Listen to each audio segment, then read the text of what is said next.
Kryetari i Partisë Demokratike Sali Berisha vijon të publikojë sipas tij prova që vërtetojnë parregullsi në zgjedhjet e 11 majit. Në një video, Berisha tregon se si një person merr 4 fletë votimi, teksa ka pasur edhe një paralajmërim për Sara Milën, deputeten e zgjedhur të Partisë Socialiste. Kjo është farsa. Janë me titra, fletë vetë komisioneraj, po voton.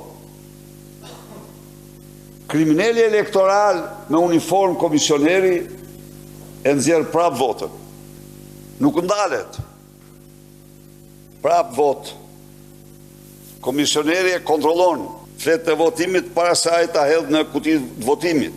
Një person merr 4 fletë votimi e pat.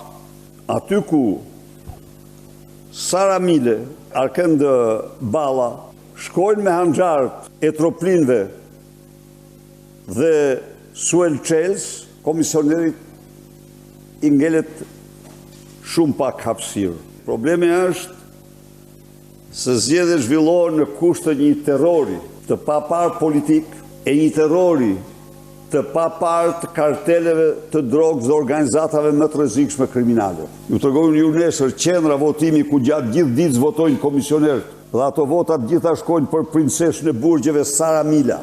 Janë dokumentuara. Ne me automatik, me Kalashnikov nuk i mbrojmë. Sa e rrugë tjetër pastaj. Berisha paralajmëroi se prova do të çohen në Kongres, Senat, në parlamentet e vendeve të Bashkimit Evropian dhe në institucione ndërkombëtare. Këto prova do të çohen kudo. Në Kongres, në Senat, në parlamentet vendeve anëtare,